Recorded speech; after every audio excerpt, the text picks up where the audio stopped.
Well, I sort of want to start with these two images, sort of very popular images, because even though I was all my academic life, in a way, my PhD is all about Roman imperial ideology. And then my master's was about Roman imperial cult. I was not sort of aware of the concept of family and how it's sort of tied into this whole imperial ideology in a way. Then at some point when I was watching The Godfather, I became aware, oh my God, this is like really at the center of everything, the concept of family. So basically, I started researching it. And today I'm going to try to explain to you the multi-layered, how can I say, system in which the Roman emperors sort of insert themselves into the lives of their subjects in a way. So basically, today I tried to form a narrative that moves from location to location. It starts in Rome, it moves to Pompeii, and then it goes to Ephesus. We'll go to Ephesus, but also we will move in between scales too. We will look at the public sphere and the domestic sphere too. So we will, I would like to start the talk with the definition of imperial family as a political concept in Rome. And in order to do that, we have to really look at what does the term familia means in Latin. And there are a lot of dispute about what it really means, but scholars recently, after much debate and diverse definitions, decided on this definition that it means an extended family with blood relations. So it can include the nuclear family, but generally it means an extended family where slaves are included. In addition to this, generally a familia is associated with a domus, and we probably all know that domus means house, and it's in fact the physical estate. But when the term domus is used in Latin, it also means the ones living in that physical estate. So what I should mention first is that Roman family was never a private assembly. It was always a public phenomenon. And the reason for that was that the Roman Republic was an oligarchic state. So the governing class had always been identified with the families. And so, and in fact, we see that the familial concepts had connotations both in the public and political life. So what are these concepts? For example, the term pietas, we see this term used to express devotion to gods, to res publica, and also to parents, devotion to parents and close relatives. Also the term concordia and fides, concordia meaning unity and harmony, and fides meaning loyalty and trust, defined both the relationship between the husband and wife and peaceful and productive political relationships. So all of these terms, in fact, were terms that was used to ensure unity, order, and the continuity of the Roman family, but not only the continuity of the Roman family, but also unity, order, and stability of the state. So here in this slide, you see some coins on which the images of imperial women are minted, and these concepts like pietas, concordia, and what was the one? Sorry, fides is inscribed in relationship to that imperial woman in a way. I excuse me. Okay, so Augustus, within the process of his institution as the sole ruler of the empire, extensively employed the concepts of pietas, fides, and concordia derived from the structure of the Republican Roman family. In his early years, Augustus praised the Roman family as a traditional Roman institution within the context of the restoration of order and unity of the Republic. And in his later years, he employed familial concepts in the institution of himself, in himself as an autocrat, and for securing the continuity of the rule of his dynasty and therefore the Roman Empire. Augustus's perception of the notion of the family as at the roots of order of the empire is exhibited by the laws, by two laws he instituted. These are called the Julian Law on the orders of marrying and Law on adultery. These Augustan laws define the moral boundaries of a Roman family by encouraging marriage within the same classes and discouraging adultery. Through these laws, a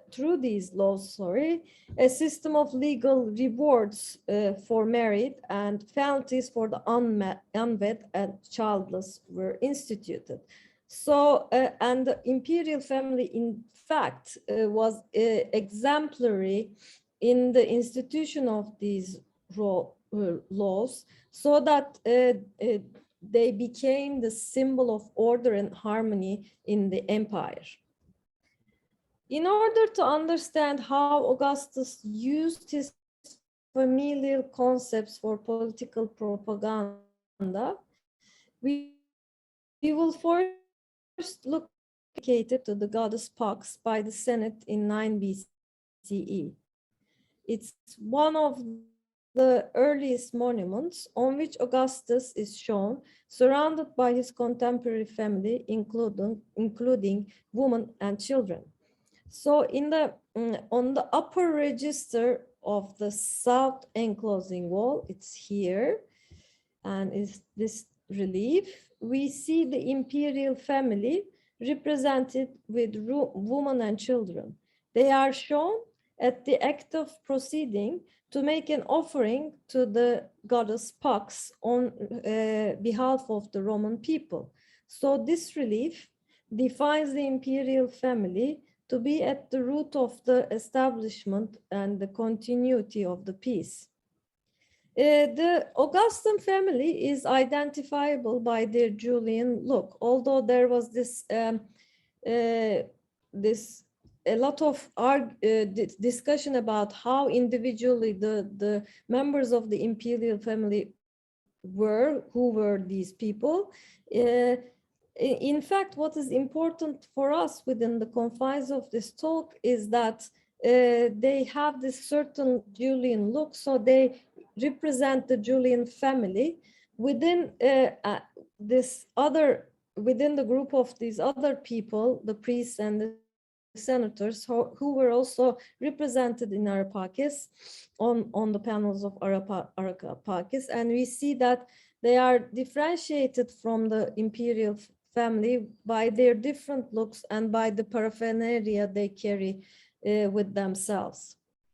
In addition to the imperial family, in addition to the reliefs on the long sides, there are also reliefs on the short sides. So, and on these reliefs on the short sides, we see the mythological kin to the Julian family, to the Julian dynasty. So we see even, and there are also discussions about who was represented really on these reliefs too.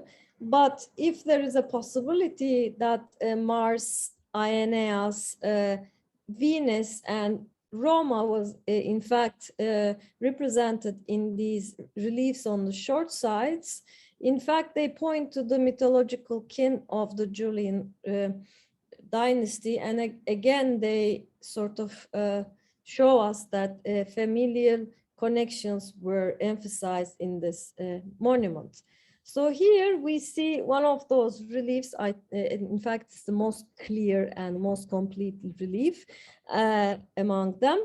And we see here Aeneas making sacrifice to Penates with his son Julius. And as I said, this is an identification. The identification of this is causes a lot of argument, but still thinking that about this mythological kin is important in most of the ideological political propaganda of Augustus. So what are these? Who are these mythological kin to the Julian family of Augustus? In his epic called the Aeneid, defined these people and their connection to the Julian dynasty. So here, for example, as we know, he explains how Aeneas fled from the Battle of Troy, and he came to Italy and settled in Latium. And Aeneas's mother was Venus, so connection. And then his child, one of his childs, Ascanius, in fact, was defined as Julian by Virgil, was the father of the Julian dynasty, this line. But then another line, after a long line of kings of Alba, there was Rhea Silva, and Rhea Silvia with Mars gave birth to Romulus and Remus, who were the founders of Rome. So therefore, Augustus, yes. So it's interesting to know about these mythological kin, because we see this mythological kin in the forefront of the Forum of Augustus in Rome as the major actors in a way. And Beth Severy, in her book Augustus and Family, makes a reading of the Forum of Augustus as representing the Augustus's desire to be the refounder of the honored tradition of the Roman nation.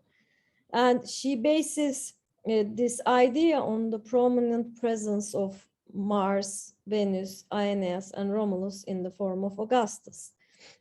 The Forum of Augustus was dedicated at 12 BC by Augustus himself. It's, as you can see, it's the huge colonnaded courtyard with a temple at its focus, and this temple is dedicated to Mars Ultor. Augustus is represented as the in fact, Augustus is represented as the Pater Patriae in the middle of this forum here. And Pater Patriae is a term which has familial connotations. And this title was bestowed upon Augustus by the Senate in 2 BCE. And we have seen this title had its root, in fact, in the notion of pater familias as the head of the Republican family. But Severy claims that through the title Pater Patriae, a new definition of state was formulated, joining the formerly two distinct concepts of res publica and family. This title enabled Augustus to govern the empire through his personal autocratas, as Republican men managed their households, and made his dominating position acceptable to his Roman subjects.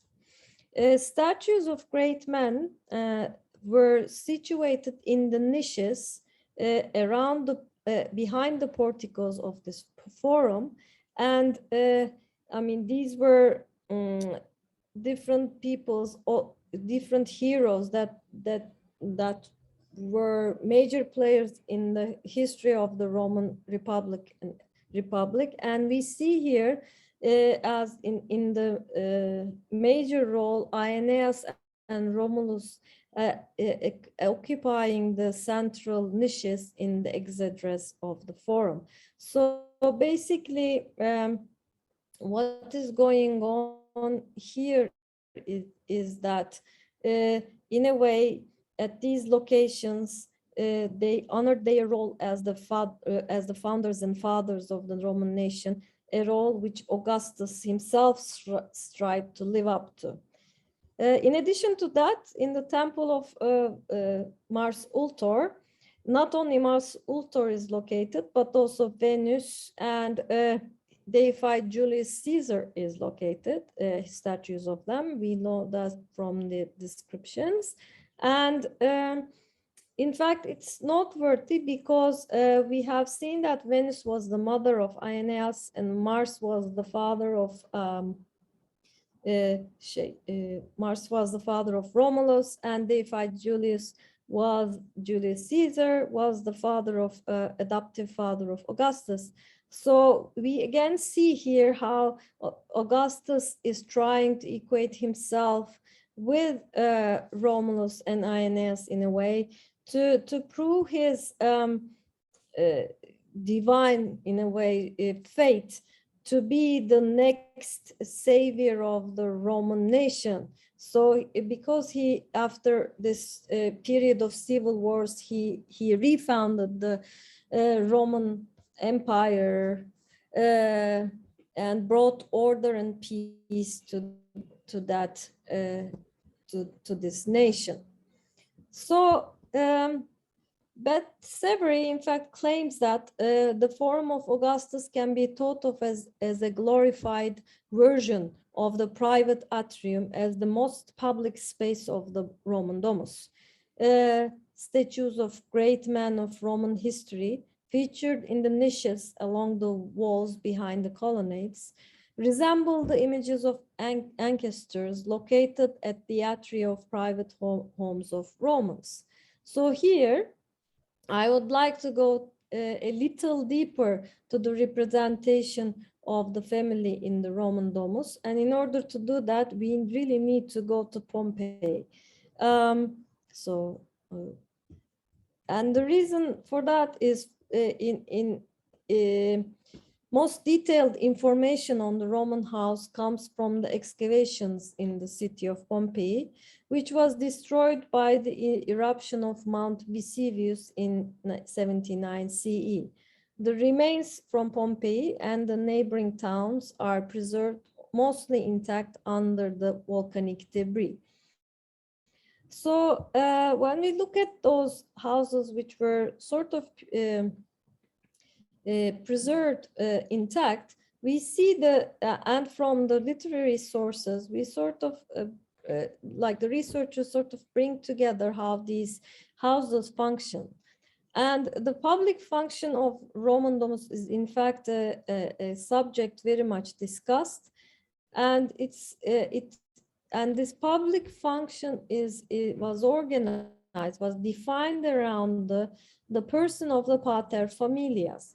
Pater familias was the eldest of the men in the house, responsible from the continuity of well-being and preservation of the honor of the household in the eyes of the public. The house accommodated two public functions every day related to the business of pater familias. So pater familias accepted visits from his clients in the Meteo. And Cicero, the famous Roman orator, claims that the popularity of a man can be measured by the crowds in front of his house in the mornings. In addition to salutatia, pater familias invited his friends, business companions, and political figures to dinner parties in the house. So the Roman Domus, in fact, functioned as the office of the Pater Patriae in the mornings and the stage in which he lobbied his wealth and power in the evenings. These public functions, in infiltrated to the house, starting from the entrance vestibule. You see here the vestibule, and the vestibule open to the atrium and the tablinum at the same axis. So basically, we can see that this is the tablinum, and in a way, the tablinum in the mornings during the salutatio functioned as an office, and the front of the house and the atrium sort of functioned as a waiting hall. So these are the in a way most public parts of a typical Roman house that belonged to a notable elite pater familias. The decoration, so that the decoration of especially the atrium set up a stage that displayed the honorary past of the family.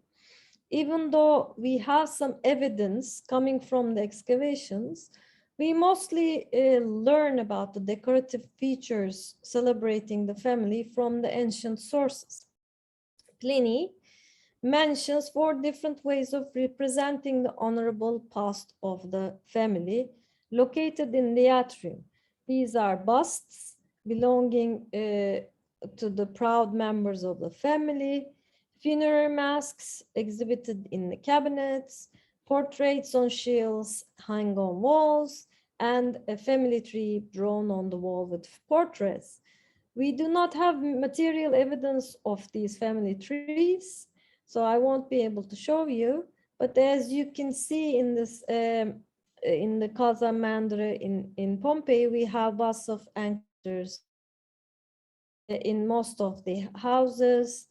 And also we have circumstantial evidence for the portraits on shields or images clipate that also sort of decorated the walls of atrium or the entrances of the house. So we see here a painting representing the fresco, representing the images clipae that was hung on the walls of a house, Casa del Impluvio in Pompeii. And also similarly, and that we have other such clipate from other public, how can I say, context. And one of those contexts, which is very notable for us, is Forum of Augustus. We have only one clipate from Forum of Augustus, and that represents Jupiter Ammon. And it was located here on the colonnades that circle the courtyard. And as you can, researchers think that this was not the only one, but there were other clipate out of marble that represented, as I told you before, the mythological kin and of the Augustus and other notable members of the Roman nation. So this is further evidence, according to Severi, that Augustus, in fact, designed his forum by keeping in mind the atrium of the Roman Domus as a model. In addition to busts and images clipate, we have funerary masks. There were also funerary masks in the. I don't have any remains of the funerary masks because they were made from wax. And it's University of Pennsylvania Museum in 2014 held a workshop about the production methods of these masks and produced masks of the graduate students who were involved. From Harriet Flower's book about the masks and about the masks, that these masks were made for the deceased members of the family, male members of the family, who held office, and they were worn by actors during the funerary processions, and and they were kept in the atrium. All the deceased, all the masks that belong to the deceased members of the family, together with the newly deceased, and they were put in the cabinets. We do not know what these cabinets look like, but the representations of these cabinets in the funerary stele suggest that they could have an adicular form.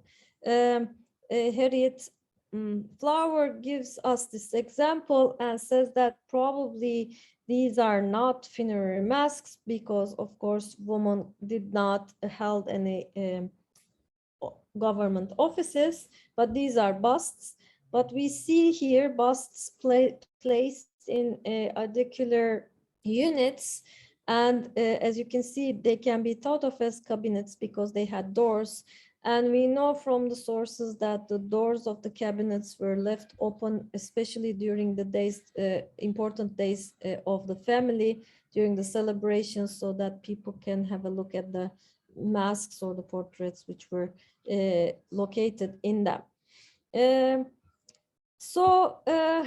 Keeping in mind the representation of the Roman emperor within a familial context in Rome, such as in Arapakis and the Forum of Augustum, and the stage set at the atria of the Roman Domus for representing the proud ancestry of the family and this adicular form, we move on to Ephesus and the representation of imperial family in public space and domestic context. In most of the cities of Asia Minor, there are public monuments representing the emperor within the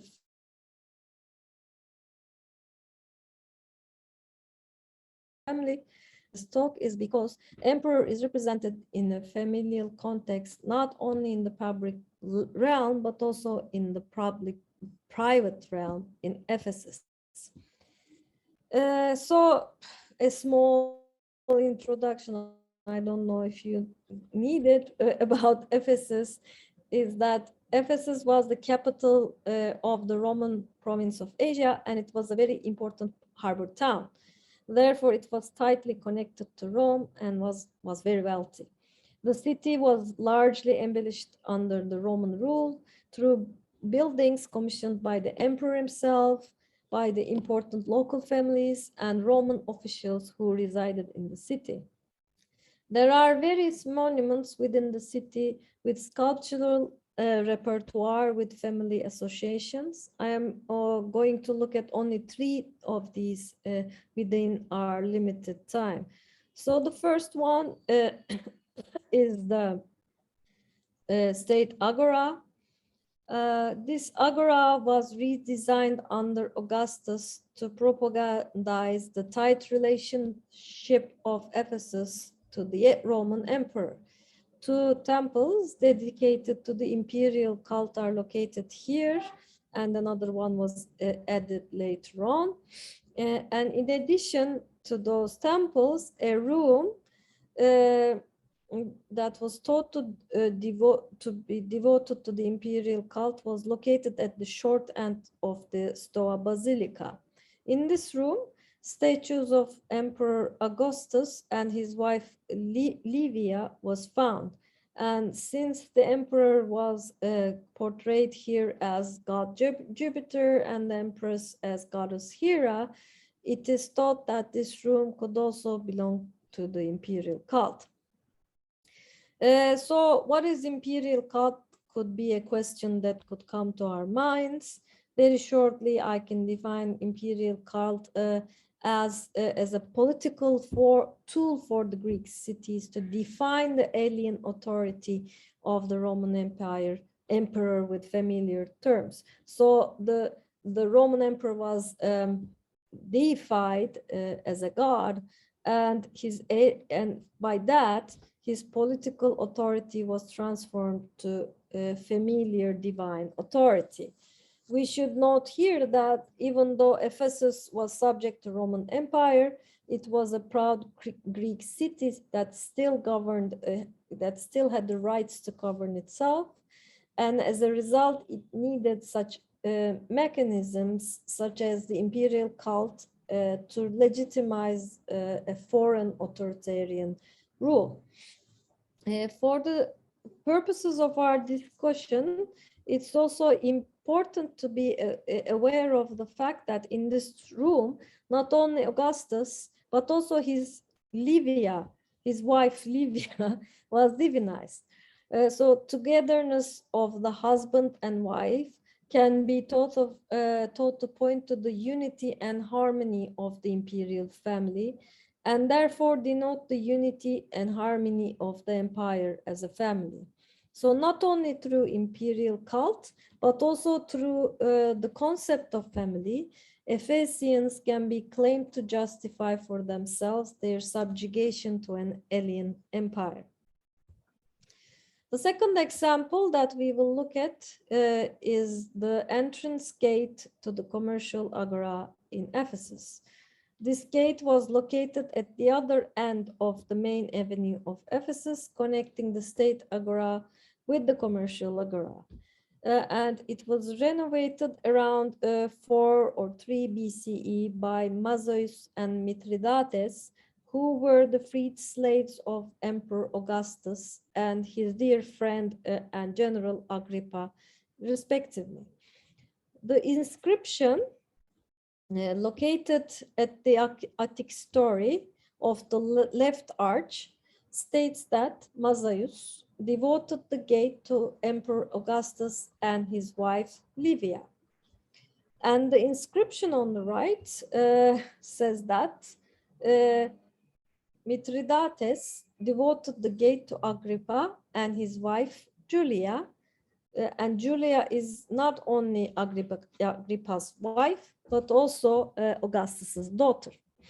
So in addition to that, we have a representation of Venus genetrix here in this frieze on top of the arcades. And we have seen that Venus genetrix is in fact a mythological kin to the Augustan family.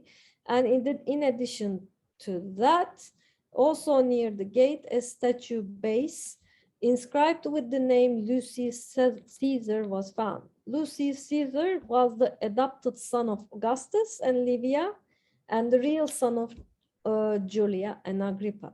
So in this location, at the most frequented locus of the city, at the entrance to the commercial agora, the citizens of Ephesus can be taught to be reminded of the fact that they were a part of this unified and harmonious empire, since unity and harmony of the empire was suggested by the unified and harmonious relations of the Julian family, represented by the sculptural repertoire of this gate. The last public building that we will look at is the Bouleuterion, which is a little bit later, and it is located in the state Agora, and it was commissioned around 150 AD by Vedius III and his wife Flavia Papiane. The Vedi family were a local elite family who are the patrons of many other monuments in the city. And what is of interest for us here is the adecular facade or the stage facade of the Bouleuterion. And this facade is totally destroyed today, but we see here a reconstruction of it. And on this facade were features, sculpture that represented the imperial dynasty, Antonine dynasty. Sculpture bases found around this facade are inscribed by the names of Emperor Marcus Aurelius, his brother Lucius Verus, and his daughter Domitia Faustina. Researchers think that in this group also the Emperor Antonius Pius and Faustina Minor, wife of Marcus Aurelius, was included. The adecular facade of the, in a way, how can I say, this type of auricular facade can be resembled to the cabinets at the atria of Roman houses, which framed the bust statues of the funerary masks. So in this public context, this auricular facade could be likened to the cabinets in the houses, displaying the proud history of the family, therefore projecting a vision of proud future. So from here we move on to the domestic sphere and representation of the imperial family or imperial emperors in the domestic sphere. And in this context, we are going to look at terrace houses located again on the main avenue of Ephesus, and we are going to look at insula, the terrace houses in Insula 2. And in Insula 2, there are a couple of residences which can be thought of as urban palaces belonging to the notable residents of Ephesus, since these domestic units, in a way, all had peristyle courtyards, audience rooms, etc., private baths, and they were lavishly decorated. The sculptural program of these houses are studied by Elizabeth Rathmeyer, so most of the information that I'm going to give will be based on her research. First, we are going to talk about the residences in 6 and 7, which are thought to be connected and belong to the same family. And we know that the owner of these houses were Gaius Flavius Furius Aptus, from an inscription at the fountain in the peristyle courtyard of the house, right across from the entrance. So this is the fountain.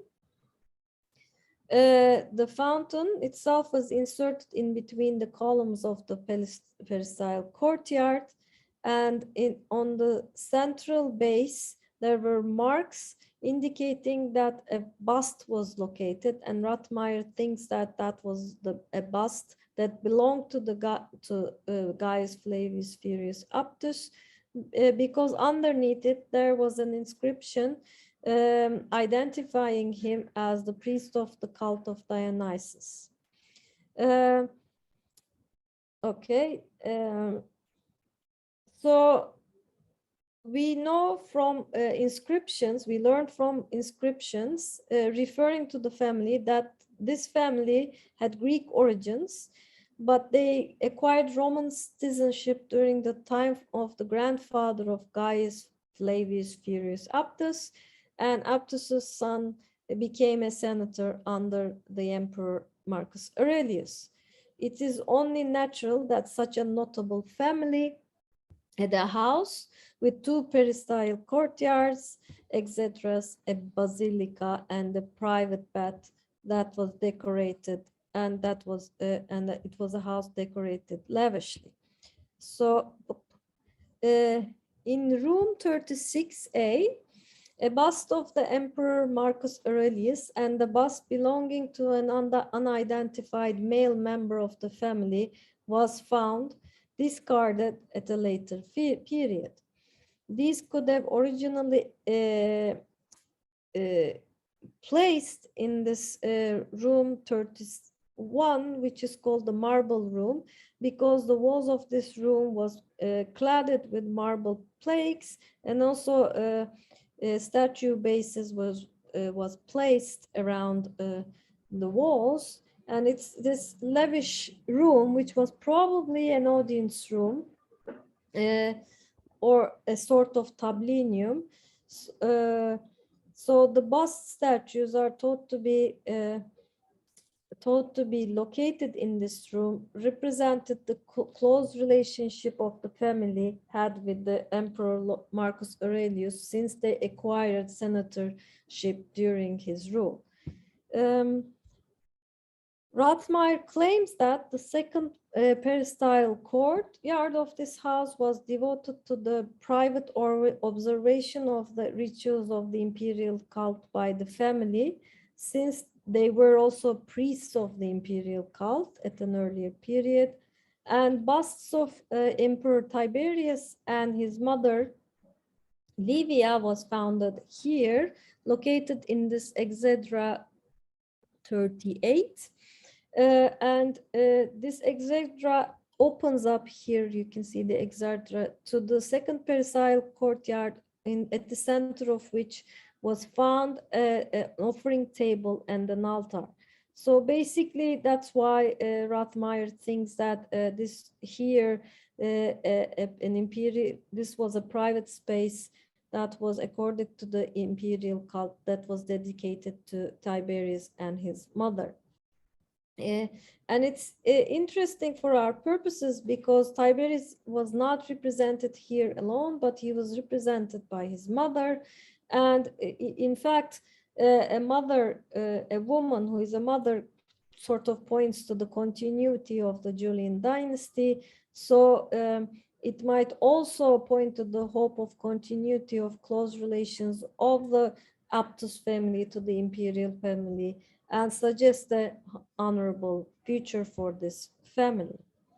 From residential unit 6 and 7, we move on to the residential unit 2, and graffiti on the walls of the residential unit 2 identifies the owner of the house as Gaius Vibius Salutarius, who was a soldier in Latin origins. The name of Gaius Vibius Salutarius also appears in the inscriptions on the south wall of Theater of Ephesus as a great benefactor of the city. This inscription on the south wall of the Theater of Ephesus states that Salutarius commissioned silver statues of Emperor Trajan and his wife Plotina for the theater, and then exhibited them in his house. We do not know where in his house these silver statues were exhibited, but in room 18, which is the small room, an ivory and marble frieze was unearthed during excavations. And on this frieze, in this really small frieze, which is 21 by 108 centimeters, Emperor Trajan is depicted as receiving Arab and Armenian ambassadors, referring to his victorious military campaign to these lands. And therefore, we might think that Gaius Vibius Salutarius, who was a soldier, was also involved in the campaigns of Trajan against the Arabs and the Armenians. Also in this room, room 18, the small room here, marble and ivory statues and small portraits in bust, probably belonging to the imperial members and members of the household, were found. They were from different periods. It is noteworthy that images of the imperial members and members of the family were displayed in this room together. Elizabeth Rothmeyer thinks that this room could have functioned as a family archive, representing the proud history of the family together with its connections to the emperors and perhaps the imperial family. In addition to the room 18, also in the two large rooms, these are rooms 24 and 28, opening to the peristyle court of the residential unit 2, marble and ivory busts belonging to the members of the Salutarius family were found, and these three are the most intact and beautiful, I think. These are thought to represent the father, the mother, and the son. And so in these rooms, which were opening directly to the peristyle courtyard, which are thought to be dining rooms because of the mosaic decoration on their floors, So these busts were located in the most public spaces of the house. They therefore resemble the photographs of the family exhibited in our contemporary living rooms. These photographs commemorate, which we like to put in our living room, commemorate our loved and lost ones, herald the proud family history to the visitors, and set up examples for the new generations to live up to. When images of the notable members of the government, be that it may the Roman emperor in our case, are thrown into this mix, the expectation from the later generations raise, reflecting the hopes of continuity or sometimes betterment of the family honor through the associations with power structures.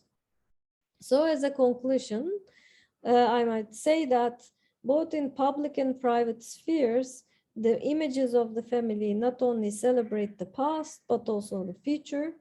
They project hopes of continuity, of unity and harmony to the future, both in Domus and Imperium. Thank you very much for listening. I am waiting for the questions.